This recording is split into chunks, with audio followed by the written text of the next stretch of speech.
Hi, I'm Uncle David. After several months out in the South Pacific preaching in 5 countries, we got back to the U.S. with Aunt Becky, and we found to our delight that some of our GMI missionaries from Europe were here. And we spent some time with them last night, and they were telling us some of their blessings that came after some difficult trials, and we found it to be quite incredible. So we decided it's worth sharing. We decided that this story has to be told and that it would be an encouragement to you and that you would want to hear that. Today we have with us Alberto, and we have Inez Vergoch, and with their 2 children. We have Petra here with us, and Michael. Michael is a little bit full of energy today, and we just wanted you to meet the whole family. Alberto, thank you for joining us with Inez to hear, and we would just like to tell us a little bit about yourself, where you're from, and where we met originally, and how things developed to go back home to the mission field. Yes. Well, I'm originally from Serbia. I was born in Belgrade, and we came to States about 21 years ago. And during that time, we worked different things, but we were always interested in health. And during that period of time, Ines and I finished for nutrition. They got degrees in nutrition. I finished for massage therapy.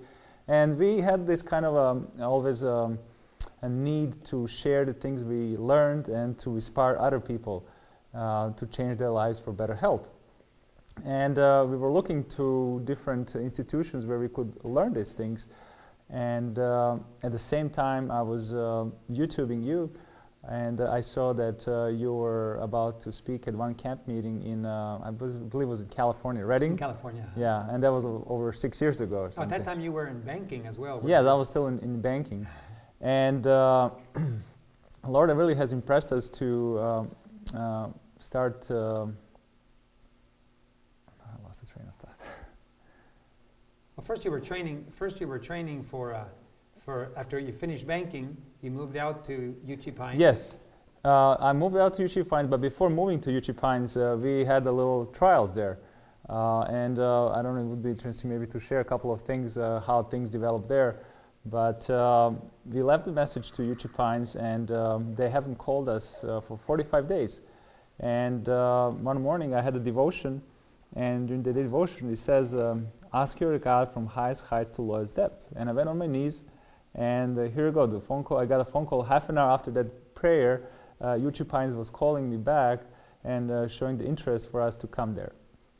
And after that, we thought maybe this prayer was a coincidence, because we never had a prior experience of Lord working that way with us. And we kind of put it on a back burner, but we didn't have a peace about it. And a few months later, we decided, maybe we should just file an application for UC Pines. But after submitting application, which was extensive, I was about to go to post office, and I had the application in one hand, and my cell phone rang in the other. And a friend of mine was offering me a job. And he told me, are you still staying in Los Angeles? I said, yes, I am, as far as I know right now. And yeah, things are working out, and I think it will be good for you. This position will be better pay, less stress. I said, okay, fine, I'm interested. But then I said to myself, you know what, I'll still send this application. I don't know what's going to happen. And I did that. And after 2 days, I received another job offer from another colleague that would raise my salary for 30%. So in 2 days, during 2010, the greatest depression that hit the United States, I received 2 job offers. And weeks passed, and I didn't hear from UC Pines. I didn't hear from all these bank offers, and I started developing doubts. And as I developed doubts, you were preaching at Loma Linda, I think. Remember that time? I remember that. And I shared with you, like this silence is going on. And you told me how usually when you start doing the Lord's work, the enemy would throw you a comfort card. Would that Almost be? always. Always. Could be Better car, better job, better house. Anything but God's work. Yes. So we had a lot of trials, but we were able to make it to Uchi Pines. We're going to be discussing some of your training, I think how it led you overseas in a minute. Before we do that, and tell us a little bit, Inez, about yourself and the children. Yes, I'm originally from Croatia. Okay. Now, Croatia and Serbia they're are neighbors, countries. and the languages are similar, right? Very similar, Okay. yeah. And there was a war between Croatia and Serbia back in '90s, but that didn't stop us to get married. So it turned out actually for our ministry that it worked out really well, that we're both from different countries and that we can be missionaries in both countries. So it was really exciting for us to go to Uchi Pines. I struggled a little bit. I went through a little crisis before we went to Uchi Pines. I actually was pregnant and I miscarried. So that was really very hard to go, and a lot of changes that happened in Uchi Pines. But it turned out to be a huge blessing. And actually Petra was just turned 2 when we moved there, and Michal was born there. And late Dr. Agatha with another... So you're a Uchi Pines boy, huh? He's Uchi Piner, yes. Uchi Piner, okay. Yes. So it was definitely a blessing to be there and to learn a lot from them and to be part of that community. Well, very good. Well, at this point, what we'll do is we'll let the kids have a little break with Aunt Becky to go for a walk, and we'll finish up the story because we're anxious to hear the rest of it. Yes. Well, now you've met the Fragoch family. The children are out for a walk now, and Alberto, I wanted to talk to you about, and then Inez also as well. We met again at Uchi Pines. I'll back up slightly just to say that when you were in banking, we talked together. What was interesting, that you shared some of the things that you were wrestling with in banking, and it was very, very interesting. Some years ago, you were in a private bank, in administration of a private bank, and yet you shared with me some of the details of how legislation had been changing so rapidly and forcing private banks into a corner, and then pulled the rug out from under them, so that private banks were folding everywhere by legislation. And when it was legislated downfall of private banking, and private bankers were really suffering at that time, which of course we know now that much of the financial crisis, if not all of it, has been pretty well engineered. But we live in interesting times where people are being placed in boxes and different kinds in order to eventually force the conscience and lead them into total obedience. But as Seventh-day Adventists, we have a very special mission, and that is God is preaching liberty, liberty of conscience, liberty of religion, and a special message that He's calling all the world to hear and to listen to, because God is preparing the world for Jesus' second coming. And so we're not surprised by those kind of things. Neither are we controlled by those kind of things. We just are aware of the things that are going on around us. You went to Uchi Pines. We visited Uchi Pines during one of our meetings one time there. And at that point, we discussed the possibility of going back to Serbia and Croatia and continuing the work. It wasn't long after that that you made that move. Tell us a little bit about your transition and then the move to Europe. Well, when we talked about it, Ines and I kind of thought, maybe it's too soon because children are young, and maybe when they grow up, it's going to be easier with them. But we consulted with several people and we prayed a lot, and I think little by little we were making progress in deciding if we're going to go forward to Serbia and Croatia.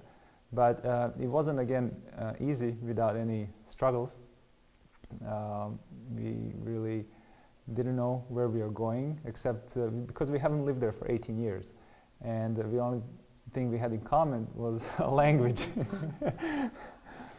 So, but Lord was showing us that He's in it, because we were trying to sell things off that we were kind of gathered for 18 years. And one of the hardest things to sell was our car. And we put it online, see if people would be interested, and we never got a single call. And we started worrying what's going to happen. We can't leave. We have tickets, but we have a car that we need to sell. So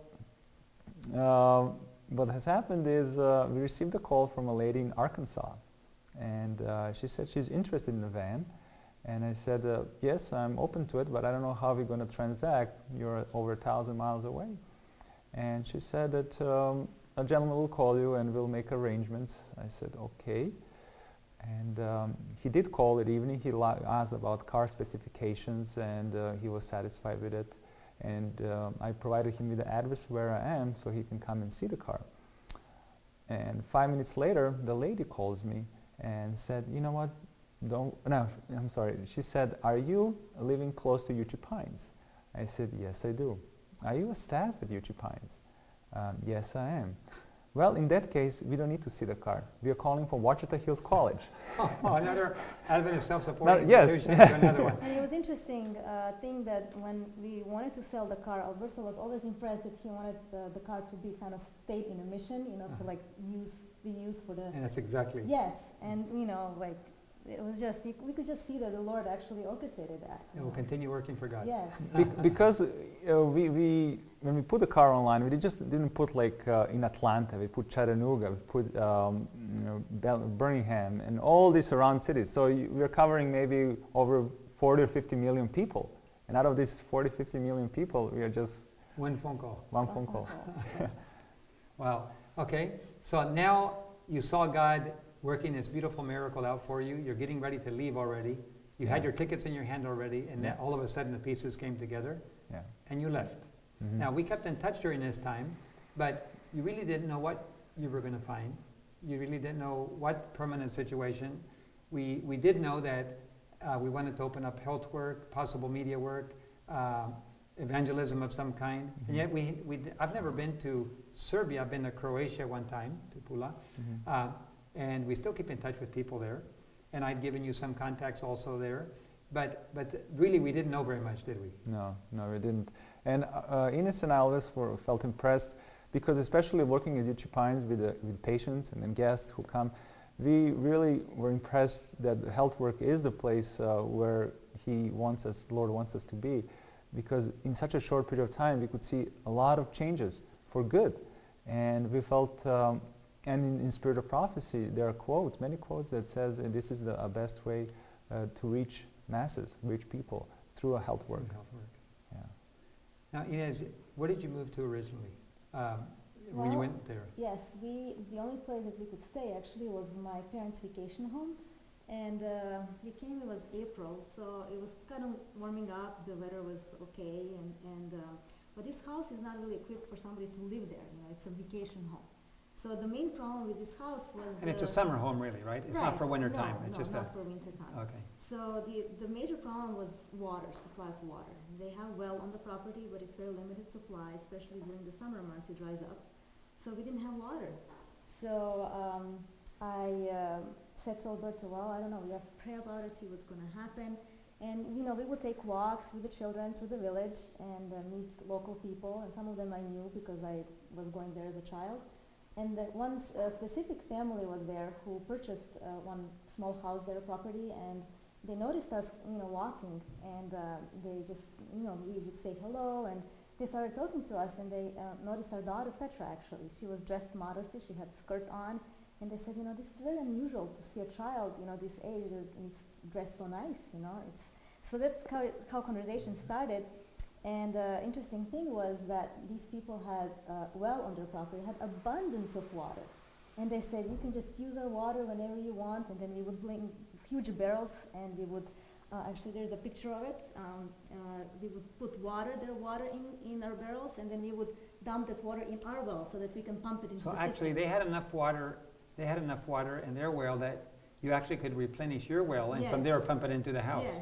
Yes. My, that's incredible. So, you know, we became really good friends, and that kind of opened the way of just, you know, introducing ourselves to them, and, you know, were kind of interested in us, and a person had a problem with his shoulder, and then Alberto made him comfrey poultice, and he was like, oh, I've never felt this good, and so we started talking about spiritual things, and soon enough we started praying with them.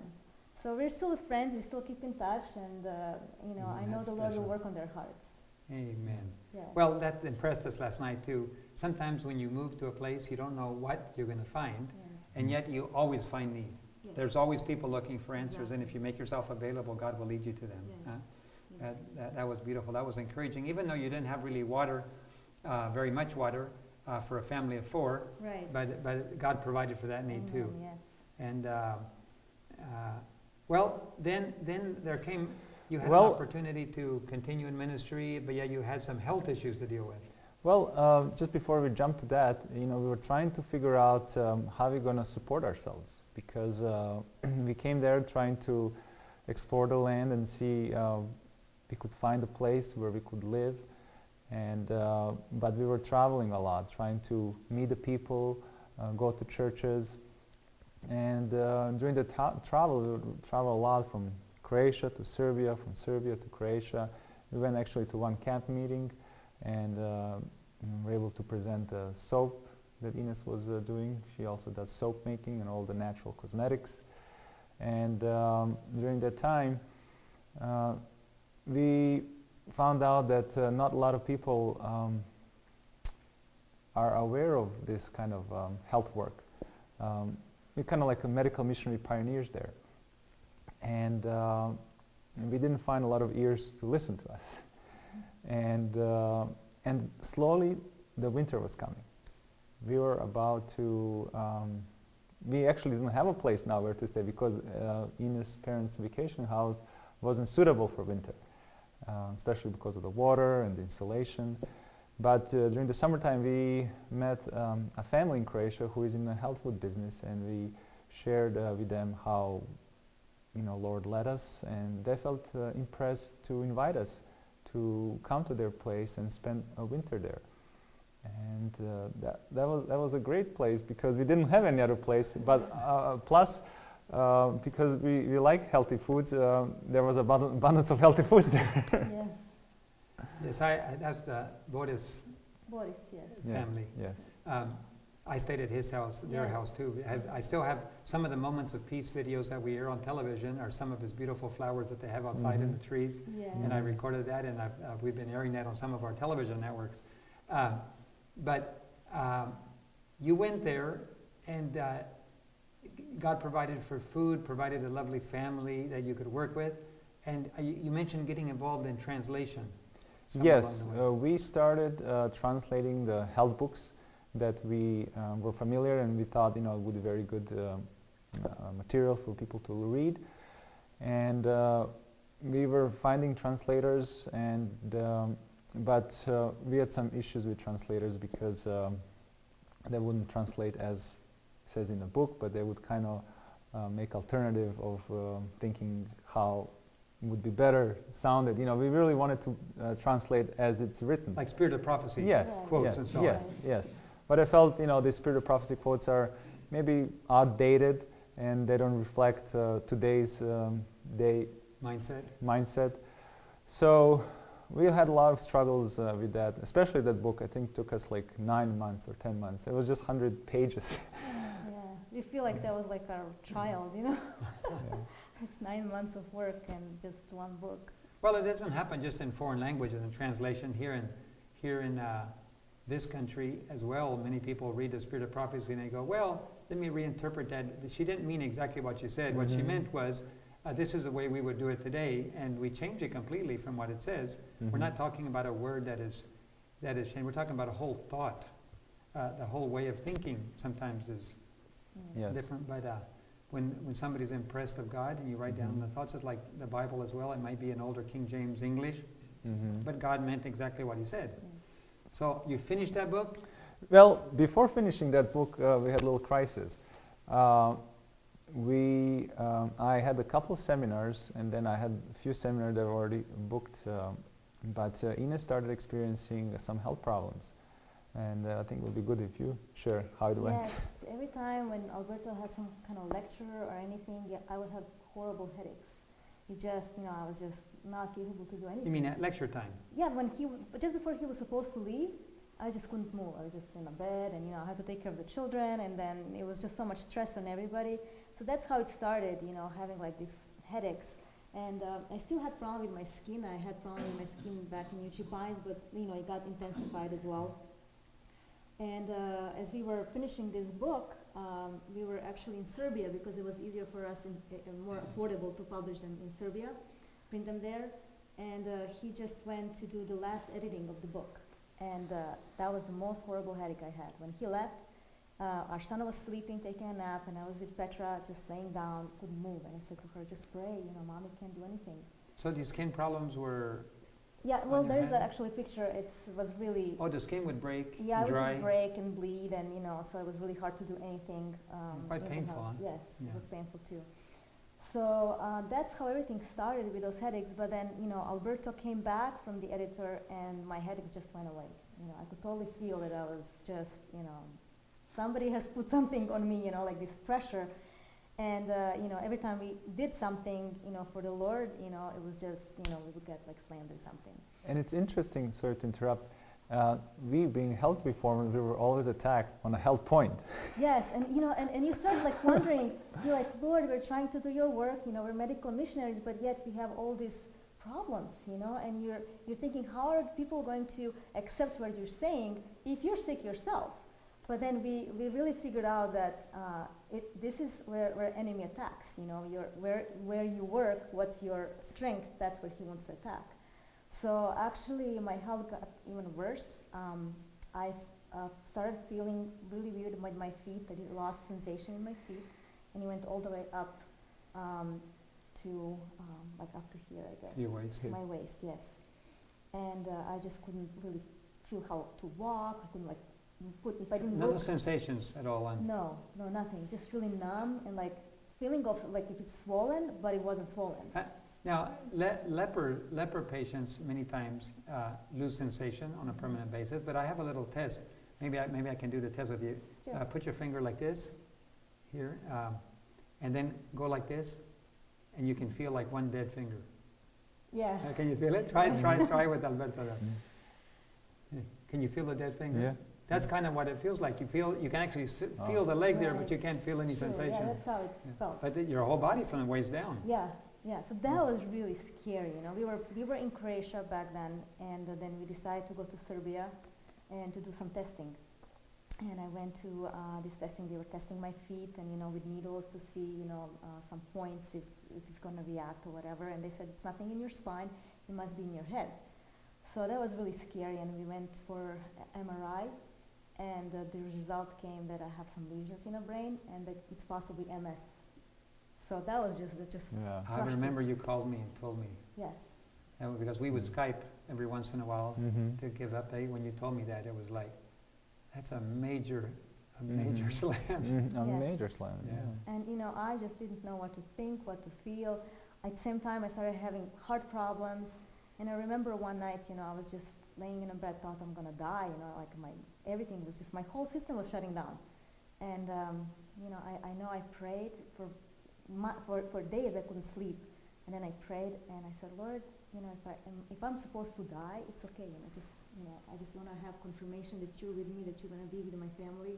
And I had this peace. I never felt this peace. And I realized after all these tests that have been done and diagnosis was not confirmed, but we just put it in the Lord's hands, and I had peace with it. It's like, the Lord knows, and I feel that as long as He needs me, He'll keep me. He'll keep me in good and perfect health. And He has. He's been keeping me in good health. The only thing that we had through all this situation that was really, really hard on us and brought a lot of stress on top of what we were going through were our parents. Actually, when we were driving back from Serbia, we stopped by at my parents' house in Croatia. And my mother was really, had a really hard time with diagnosis and possible diagnosis. And she actually told me that, she can't deal with Your this parents are anymore. not believers, right? Well, my mother is. Your mother is. My father is not. Not. And Albert, your parents? My mom is and my father is not. Okay. Yeah, so we kind of Okay. have It's the same similar combination. Okay. situations, yeah. Okay.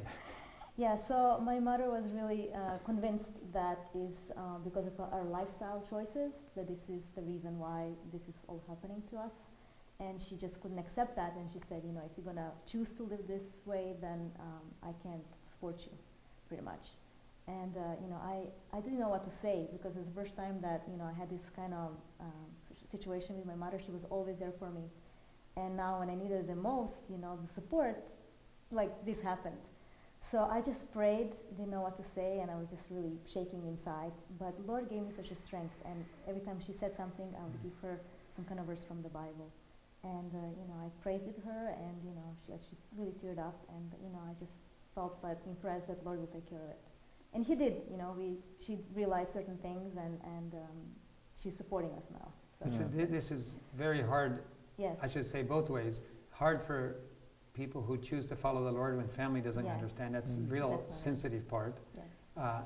But on the other hand, the families are watching closely, and when God does work through you, even though He carries you through the valley, they don't understand and they Yes. criticize, but eventually they also see the other. They see it coming through, and all of a sudden it changes lives. Right. But for missionaries who have the parent support and family support, there's a lot to be grateful Yes. for. Yes. What about you in your side? Well, before we left Serbia and going to Croatia, my dad really wanted to talk to me. And I said, okay, I'll come to you. And I spent an hour there. And he was really mean. I don't think he was mean because he really was mean, but he thought that is the only way to kind of shake me up, to get me out of this la la land lifestyle, and telling me that I should put my act together, that I cannot drag my family from one country to another, not having a place where to live, and doesn't support my lifestyle, and says, if people would ask me, I would tell them that you're not treating your children right, and that they should be taken away from you. And during all that time, I really kept quiet because I didn't feel like there was an argument going on. I was always under the impression that he doesn't really understand the Lord's work, and it's not his fault. So unfortunately, that was the last time I saw him alive, because shortly after he suddenly passed away. So we kind of, on a sad way, we departed. So you had family threats, difficulties. Basically, like you say, it's probably just they're trying to figure out what combination will work to get you to change. Yes. Not because they were that way, but because they're trying to explore different ways of getting you to think twice. Yes. And I think that's one way they were thinking to help us. That's way of helping us. But I know that Jesus doesn't work with people through threats, to fears, and through all kind of things. And so you're going through this very, very difficult stress. A lot of missionaries experience, as soon as they launch out for God, all of a sudden it's like all hell breaks loose. Yes. Mm-hmm. And that happened to us. Did you feel like, Lord, we just came to work for you, and suddenly we're dealing with all these major issues, one after the other, bang, bang, bang, bang. Yes. But I think Lord really wanted us to teach us, to rely on Him and to have a relationship with Him. And I know when we went to mission field, we were really like holding on to you and like, oh, David, and we had to realize that even though we can find support in you, like with prayers, and that we can constantly. I was available whenever you needed to talk to me, but at the same time, I wouldn't carry you through. No. So we had to learn to just trust the Lord and just that Amen. He's the one who's going to provide it. He's going to lead us through the storms. We can take a temporary pause right there to just reinforce that. Yes. Sometimes people have missionary heroes. For many people, it happens to be me. For others, it's others. I had a missionary hero when I grew up. And we want to be like them. We want to work for God like them. But the temptation exists that even though you're following an example of somebody who has dedicated their life, like Joshua followed in the steps of Moses, but he was only Moses' assistant. Eventually, when he died, he was a servant of the Lord. Right. So every one of us, eventually, in following that path, has to learn to depend directly on the Lord. Is that what was happening to you? Yes, He was definitely. teaching you. Definitely, yes. And I think a majority of the problems that we were facing is like they knew that we were that GMI was sending us, and they said, well, David Gates, why is he not helping you? And they're all looking like, well, if he has sent you, then he should help you. And a lot of times we didn't know what to answer them, because we know that you also depend on the Lord. So. Yes. And a lot of times also people get discouraged because they look up to the men and not up to the Lord, and they depend on a man to provide their needs. And I'm glad that it happened this way, because I think now I hope people won't understand, but misunderstand this. But it's kind of like having crutches. Crutches. You never are able to fully. As long as you depend on men or Right. men's organizations or institutions providing for you. Yeah. you're still on crutches. Yes. Now, with all this family situation, tense family situation, and yet you see God leading, He gives you peace when you ask Him for it. He helps your mother to begin to understand. Your family goes through this difficult transition. At the same time, you went back and for a period of time with the Boda's family again. Yes. And you found a very interesting situation. This was very interesting because the health work again came in to play a very key part there. Yes. He actually had a sister who was suffering from terminal disease, and she's been suffering with that for past couple of years.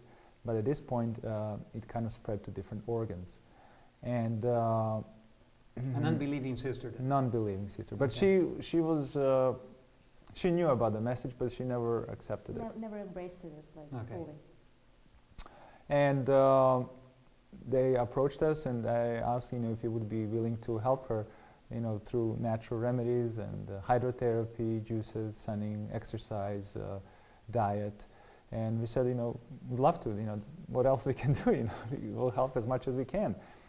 And when she came to Boris' place, we noticed her physical state was really impacted. She couldn't even have a meal without moving, and She was in a lot of pain. Very, very uncomfortable and a lot of pain. She wasn't able to sleep for days. It was really, really hard. So. For last month, before she came, for 2.5 months, her average sleep was like an hour or two. Yes. I mean, she was worn out emotionally and Exhausted, physically. Yeah. Yeah. Exhausted. Yeah. And she was having to eat on the floor almost so she could move continually and take a bite and move again and take a bite and move again like that. Hardly being able to feed herself. Yes. And then what did God impress you or show you? Well, I just was applying what I've learned in Uchi Pines and all the books and all the things, and we put her on juices for 12 days, and during that time she was sunning and exercising, and after a week, and we were putting poultices on her arm because she was experiencing. What kind of poultices? It was a charcoal poultice with different other different herbs, but mainly charcoal. And when we put it for first night, when we put it after 7 days, she had a full night of sleep, and she was just like she's a new person, having 8 hours of sleep after 2.5 months. And slowly after, she was really starting to feel better, and after maybe 2 weeks, she borrowed Inez's bike, and Yeah, she just said, "Can I have your bike?" And I said, "Sure." I just thought like she's gonna do a little circle around. She went. She and, took she off. was gone like for 15 minutes. I was like, "Is she okay? Where is she?" She's coming back. She's like a child, like so happy, and it was just really nice to see her like really enjoy life again. And even though like things weren't perfect, but she felt much better. Well, you mentioned last night that many times the physical treatment of patients that are very, very severe, in some cases they're healed, in other cases following the laws of health help them improve so much that they can get their life back together again. And even though not all of them recover, at least it shows them God is love and God has cared all along in their past lifestyle. God still acts in mercy even then. And Yeah. she eventually passed away, but she had a relapse into her old lifestyle.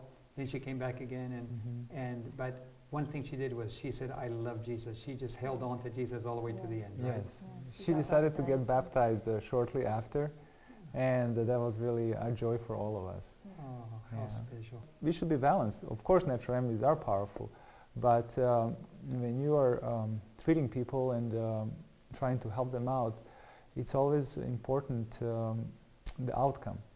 It's in her case was preparing her to die in Christ. So that is one of the things like they really stress about, how to prepare people to die. During this time, I keep in touch with you once every several months or maybe 6 months sometimes. Most recently, you were in Switzerland, I was in Germany, and we're going to be talking about that toward the end. But we tried to keep in touch. But I remember thinking that I wonder where they're now. Are they in Serbia? Are they in Croatia? Are they in Croatia? Are they in Serbia? And you would tell me what's happening, and I was just going, man. I've rarely had missionaries that had to bounce back and forth so much, and family situation on one side, family situation, economic situation, and I was like the variables. I said, Lord, you have to show them the way. I'm not in a position. You haven't put me in a position where I can do anything to help other than pray, and pray we did. Yes. But your dream was always to find a place where you could set roots, because we talked about several options and another option and another option, and they never worked out.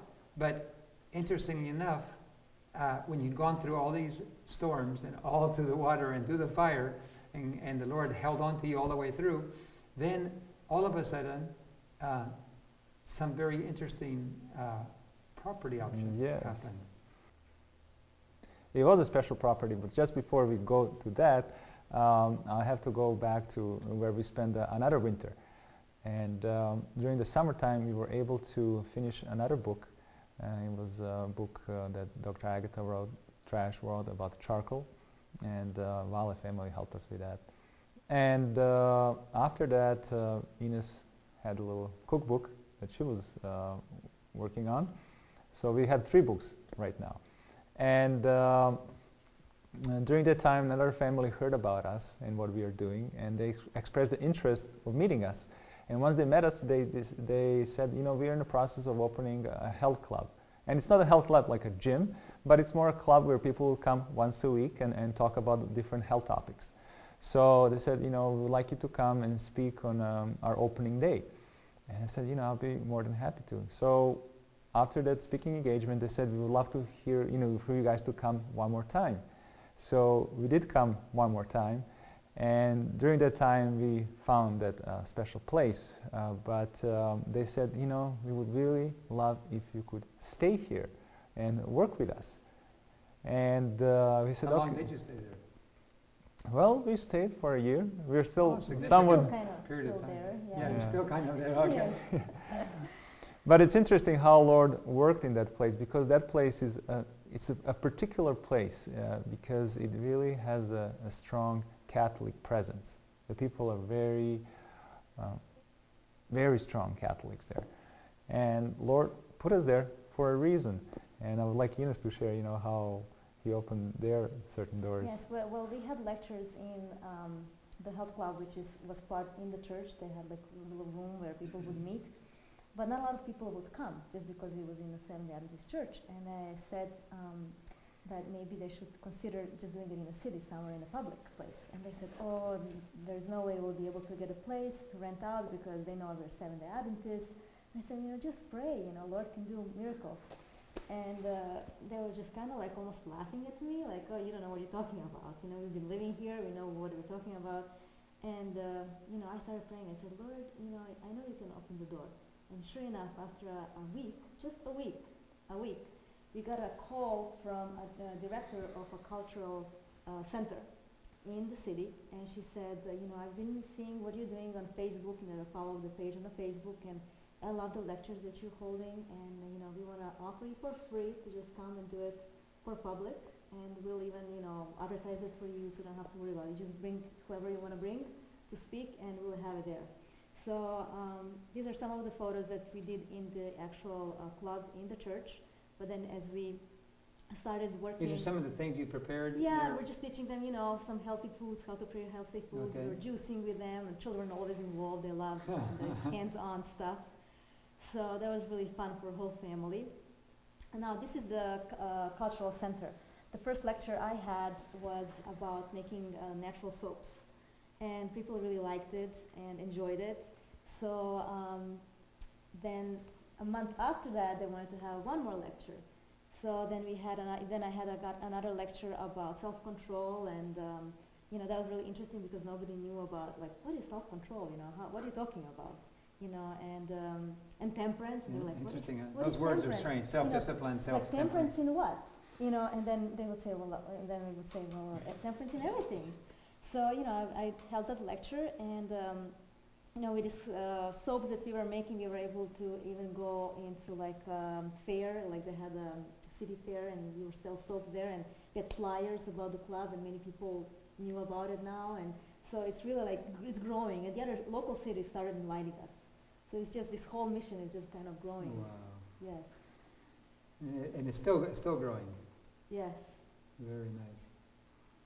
Well, time is running along, and this story was very fascinating last night, but it was a little bit more detailed. Yes. There's two items I still want to address, which are highlights. One is during this time, then there was a property you talked about earlier. Yes. That we were talking about, referring to. Tell us a little bit briefly what happened with that, how it came about, the story led in with that property, and then we want to talk about the last final crisis you just went through. Okay, so Lord led us to this property, and well, how it happened is I went through a lecture, and Inez found one property that I was about to see, and I went to see that property, and the realtor told me, is this something you like? I said, well, I told her that what we were looking for, something in the nature, surrounded with woods, and has an orchard. And she said, I just might have something like that. And when we went there, actually I went there, and I saw it, like I really thought, like, this is it. This must be it. This is a sanitarium it's going to be one day. And I told Inez that night, we found a place. And half of the things I didn't know that existed on this property, my first visual was, this is it. But later on, I discovered many other blessings. Wow. Yes. Some of the blessings you mentioned were fruit trees, abundance of water, several buildings. Yes. Already built on there, Yes. so building permits are not needed. They already exist already. You can improve those buildings. Exactly. And a large house. Yes. A large house. Well, this is exciting. Let's see if here we see a picture of the property. It's a gorgeous property, we can tell, and we have an older building there that can be fixed up, and it doesn't require a building permit, but it could be fixed up with a little bit of work there. It must be. Did you just clean the property here, or yeah? This property was really cleaned for this picture, but when it was high weeds when you first saw high it. weeds up to 6 feet. Is that why you were able to acquire it for just a fraction of the cost? Well, that's one of the reasons, but the other was we talked with the owner about 3 conditions he needed to meet, and 2 of them were like some local permit issues. And the last one was the road we were about. Right of way to be right able away, to yes. He didn't really officially have it, but nobody technically could prohibit him from going there. And he couldn't obtain that. And we found a little way of escape, trying to negotiate price even lower because of this little problem. And he kind of agreed the price. And 4 days before of our final deal, I had a dream where I'm in a room with lawyers and accountants, and I'm handing in the funds, and he's counting the funds, and he says, there is not enough. And then I take the funds and I give it to somebody else, and that other person counts it and says, what are you talking about? There's not enough. There's 400 euros more. And that's how I woke up. And 4 hours later, I'm receiving a call from a lawyer saying, I'm just writing a draft here about the final contracts, and I just want to put a price. And I told him the price. And I said, okay, I'll call and confirm with the owner. And owner called me back and says, I could never sell you for that price. I must have been on some kind of drugs, or I have been drunk, but I cannot sell my grandfather's place for fraction of the cost. I said, I cannot sell it. And we've been already with him back and forth so many times, and we just said, okay, I guess we won't buy it. It took like 6 months, right? 6 months. We started like negotiating with him. It was 6 months, and it was always back and forth, you know, with the price, with this, with that. It was always issue. We was so stressed already, you know. It was just a lot of stress on us. You know, didn't know, are we buying it? We're not buying it. Then we pulled back a couple times, and then okay, we're interested again. So it was really, really hard. But back and forth with him, playing table tennis, and we just said, you know, I think Lord probably has something better for us at that stage. And a few hours later, Laura calls me and says, you know what, he agreed to lower the price, but it's not the price that we officially agreed. I said, no, you know, we're not going to buy it. It's like, why we should be punished for his mistakes, for him being drunk or drugs. So 2 days passed, and he said he lowered the price again. I said, well, that's still not the price what I was dreaming, you know. And I didn't tell that to a lawyer, but I said no. And then he called again and said, well, he decided to lower price one more time. And this time it was only off by 100 euros of what I was dreaming. So it was Sunday morning. I'm about to make a phone call to a lawyer, and we had a schedule to sign papers on Monday. And I said to Inez, you know, I need to lower for another 100 euros. And Inez was like, come on, it's only 100 euros, you know, you're not gonna, you know, nickel and dime here. And I said, well, that's how it was in a dream. And I called the lawyer is like, oh, these are punies, I'll give you 100 euros, you know, let's just get this thing done. Let's not argue over such a small amount. Yes. And I said, no, I want you to do it. And he said, okay, I'll call him. So he calls the owner, and the owner says, okay, I will do it for another 100 euros down. So actually we got a price what Lord showed me in a dream. Wow. Well, that gives confidence that God is leading when you can see Him leading like that. So all of a sudden you're excited. Things are flowing through. You sign the papers. The property is now a dream is coming true. And at this point, you're not expecting what happened next. At the time that you're beginning to dream of big things, and now you're going to carry out the development of the property. You're going to carry out the vision of the medical work that you had dreamed of doing, and all of a sudden, something happened very unexpected. Yes. Just after we signed the papers and I had a lecture in one of the towns, I experienced some problems with my vision. And it was just for me it was a minor, because I was like, I just don't see like one part of my finger in some corner of an eye. So Inez told me, like, don't come back to me unless you go and examine yourself. And I said, okay, I'll do that. And after examination, they have diagnosed me that I have a very rare type of a tumor in my eye. And it turns out to be like 5 out of 1 million people get it. So it's like, oh, how lucky am I? And through a friend who was able to get me additional examinations in a clinic, they also concluded that it is a type of a tumor, and but they said they couldn't do anything more because I don't have a health insurance. And my brother kind of stepped in, who continued my father's business, and said, you know, I will put you on papers so you would be able to get a health insurance, and you know, I would pay him everything that I was owed to him, you know, for having me there on papers, you know, like, I don't know how much was it now, but and they said that they wrote a draft, and they said, you know, in Serbia, the only thing we can do for you in this kind of cases is take the eye out. But in other countries, they have another treatments that are as successful. So they sent me to Switzerland, and that's where I was receiving my surgery and the treatments to take care of the tumor. But I really think in all these 2 years that we were under a lot of stress, because as a medical missionary, you know, talking about, we were really doing all the hydrotherapy, juicing, you know, healthy foods, exercise, We're trying to do the best we can to keep our health. And then, we're always attacked at a health point. But at the same time, we were really under a lot of stress. And I do remember a Spirit of Prophecy quote where it says, 9 out of 10 diseases are in mind.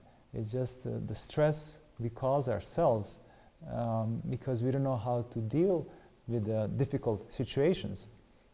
And it's not just our circulatory system that works. Our emotions and things that are affecting our mind. Sometimes when we have like butterflies in our stomach, it's up here that causes butterflies.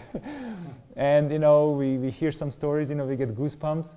All these things are also circulating in our body.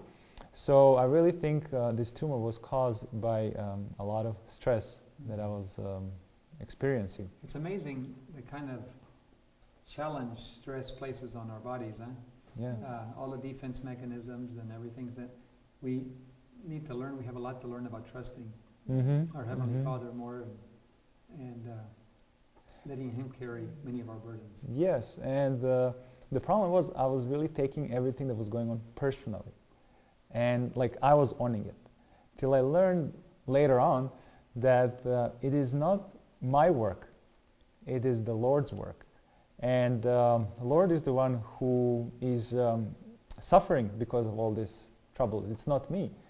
And as He said, put His cares upon Him, and because He cares for you. And my yoke is easy. I was carrying the yoke. Now, do you have any slides or anything of that time? You went to Switzerland. I remember I made arrangements with you. Many will remember Marcus Yaudas, the past president of OCI. He is our partner with GMI, one of our board members. You asked me if I knew anybody in Switzerland, and I said, well, we have a partner there, and he can be able to keep you. I talked to him, and he said, oh, sure, I'd be happy to have Alberto here. Yeah. And you went to Switzerland, and in Switzerland, they did have a different type of treatment, but they had to completely immobilize your head, immobilize your face, immobilize your eye, everything. I would just warn the viewers, this is one of the photos that some photos are a little graphic, and if somebody who doesn't have a tummy for it, maybe you should just kind of skip fast forward to this part with photos. But yes, they had to immobilize my head, and they had to create a jaw bite. What they were doing is a proton therapy. It's a special radiation therapy that doesn't radiate whole your body. It just goes. It releases its energy at a specific point where the tumor is, and it doesn't radiate the tissues around it. Yes. Very, very. Loma Linda does that also. But you do have to immobilize the area. Yeah. So you have some more there. Let's see them. Now you have a bite there, okay. Then you have to create a mask so that your head wouldn't move. Yes. Like mask that's composed with wax or something. With wax, Yeah. okay. And Yeah, this is the picture is a little scary because they really stretch your eyelids and to expose the tumor. So, but it was very painful because the eye was still swollen, and you had to be in this position for a good 10-15 minutes. And the only thing I could think of is just praying, because your tears are running and you cannot wipe it. Your saliva is making things to swallow, but you cannot swallow, because if you swallow, you're going to move your head by inch or millimeter, and that will offset the proton, because everything has to be in a millimeter range. Yeah. So, but if you look at it from other perspective, you would never think I'm in any kind of distress. From the other angle. Yeah, other angle. So a lot of times depends from what angle we look at the problem. This is a very good way to take our problems, and that is look at it from the fact that from one way it looks terrible, from the other way it's a more positive point of view. Yes. So after that treatment, I came back and we did additional screenings, and it appears the tumor is getting smaller. And another thing was interesting, before I went to Switzerland, I needed to do all the blood work, all the exams, all the liver scans, and everybody was looking at it. They were just fascinated. It's like, I've never seen somebody in such a perfect health has this kind of a problem. Like, Well, you know, just recently, just in the last short period of time, I was notified that one of our missionaries was just diagnosed with rather sizable cancer as well, and I just said, well, this is your example is of how God is dealing with you. Is a very perfect example that no matter what the issues are, in your case, Inez, with your headache and your not paralysis but lack of sensation, your nervous system, and now a tumor behind the right eyeball. All these things, basically, no matter, they're life-threatening. It could definitely, you felt like you were going to die, and you didn't know what was going to happen, and you just place yourself in. Just as the door, God is opening all the doors, suddenly opening the doors, and suddenly you find these life-threatening things happening. yes. But God is carrying you through even at this time. Yes. He carried you through, and you know He's carrying you through now. Yes. And we know we're in His hands, you know. And whatever it happens to us, you know, He allows it for some reason. And but after that, we came back to Europe. I mean, to Croatia right now. And then what has happened is I needed to go for another a checkup after a month or two. And we decided, you know, we'll try to stay at the house, even it wasn't in a living condition. But we decided, okay, we'll try to make it the best and stay at the house and just in Serbia.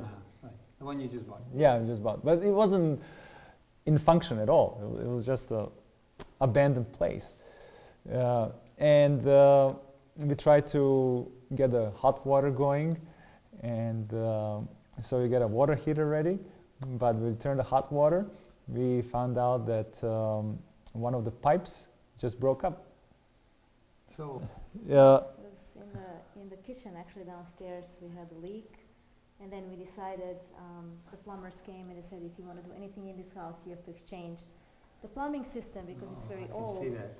Yeah, so that's the one that we had leak, and then they started like, you know, just taking the tiles out, and the whole house was total mess. And I said to Alberto, we were supposed to stay just 4 days, and we packed for 4 days, and it ended up to be 2 months. The Lord was just leading step by step. We were, you know, doing the bathrooms first the plumbing system, and of course when we exchanged the piping, you know, we had to put the tiles in, and so we were just thinking, you know, this is going to be a new center, lifestyle center, and we, you know, we just started working. There's like a new bathroom there, and then we had the heating problem, then we exchanged that, and then we had the roof, we had to exchange the roof. And that was a story, a very interesting story, because we had a couple estimates of people who came and gave us estimates, and everybody suggested to go with one company that had a little bit higher price, but everybody said, oh, these are the best people to go with.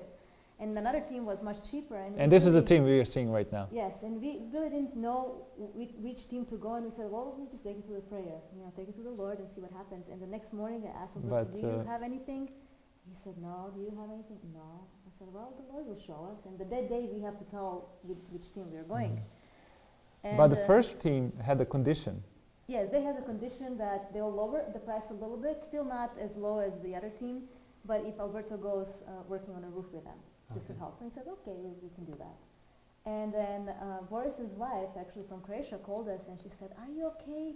Is everybody okay? She was so in distress. And I said, yeah, what's going on? And she said, you know, I actually had a dream last night, and Alberto fell from the roof, and I was pulling him out, and my arm is hurting, and we were both just like, you know, couldn't believe it. See, I didn't fall from the chair, from a ladder, from a car. I just fell from a roof. And you had to make a decision whether you were going to work on the roof or not. Yes. Right. Yeah. That was the moment. So I think Lord showed us here who He wants us to go with. So we took the team that was cheaper, more affordable, and we're so glad we did, because they turned out to be a blessing to us. You know, they're really nice workers. They work with us even now, and you know, as how we would move step by step, the Lord will provide funds. You know, we were supposed to go to Serbia and pay these workers because they were working while we were back in Croatia. Still had some lectures that we had to have, and we are supposed to pay them, we don't have money. And then the day before we go to Serbia, the funds come in. So the Lord took care of it. We were able to do so much in the house, and we just going by faith, every single step of the way. Wow. Yes. Well, one of these days I hope to have the privilege of coming to visit you there. Yes, that would be And, great. We would love to. and, Becky And yes. hopefully we'll see some of the work that by that time maybe the patients will be there, some of them. Yes. It won't be long, people will start showing up. I'm sure. And then you Sure, find we'll out have you a had plan. an Adventist neighbor just down the road a few hundred Yes. meters and that you didn't know about. No. And so truly God is opening the way. Well, we want to summarize.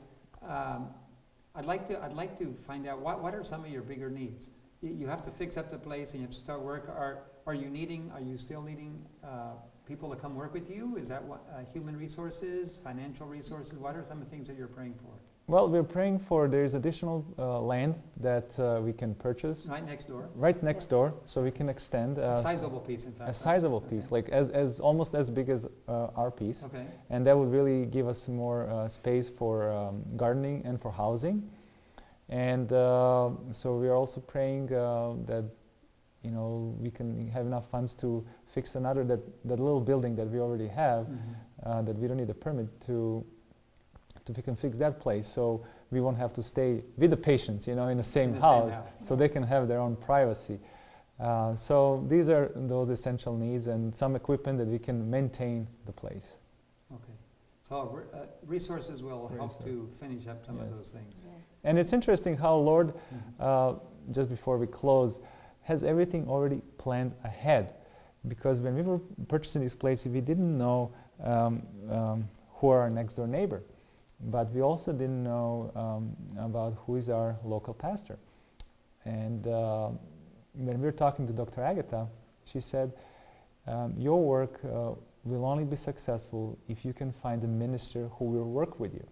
And in those 2 years, 2.5 years, we really didn't find anyone who would work with us. Because in most cases, they would think we are either fanatics or just somebody who is or extreme or something like that. But when we met this pastor and he came to our property and he looked at the place and said, this is just as it says in Spirit of Prophecy. And if you need halls to lecture, anything you need, you have my full support. And it took 2 years for this prophecy to unveil, but it did happen. And then we learned that just maybe less than a mile lives one of our sisters who worked in one of the centers in Russia or Ukraine. And we didn't have help, definitely. I will definitely need more help. We'll definitely need more help, yeah. But But as housing, we get more housing. You and- need the infrastructure, then you need the help, and then you Yes. can start doing the work. Yes. Yeah. But there's no such a thing that exists in that Balkan region. So Well, there isn't any other health work in that area? no, No, there's no sanitarium. there's no sanitarium. Yeah. Well, God is using you to break into very needy areas Yes. where the health work can open up the door to the gospel. Jesus is coming very soon, Amen. Yes. and there's a great work to be done. And of course, this is actually only the beginning. Yes. Even if it were 10 times bigger than that, it still wouldn't be enough, would it? Because there's still much more to do. But God begins with humble beginnings. Yes. First, He teaches us the lessons, Yes. and then He plants us like a tree, and then the tree grows, and then its branches cover out a little further than the little shadow it started with. And Alberto, Inez, we're very happy that you could be here. Thank you for Thank you being for willing having to us. Thank you. share your story. We believe that if what God does for one person, be it me, be it another missionary or somebody else, or even heroes of the faith from the past, He will do for somebody else too. So it's good to share our stories, Yes. because once people see what you've gone through and the life-threatening things you went through and then that you're going through, and at the same time moving forward with confidence, it means that when they go through those kind of experiences, they can also count on God's special care all the way through. Yes. Yes. Any last pieces of advice or anything that you would like to leave with us before closing?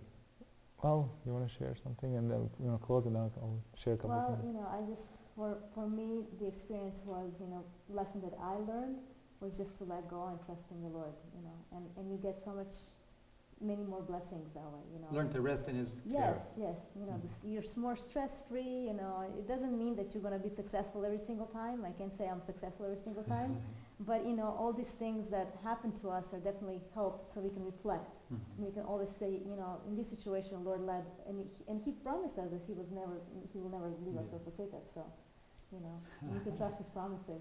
Thank you. What about you, Albert? Well, for me, I think it's just to reflect on how we are really to depend on the Lord. And even if the bad situations come, He allows that for a certain reason to develop our character. And some people in these 2.5 years thought we were abandoned from the Lord. But Lord's success is different from a human point of success. He really wants to change your character in reflection of His image. And by all these trials, you really start connecting more with Him and being on more knees. And in those situations, you're more in need. So in that constant need gives you, I could say, Closer to Him. Closer to Him, yes.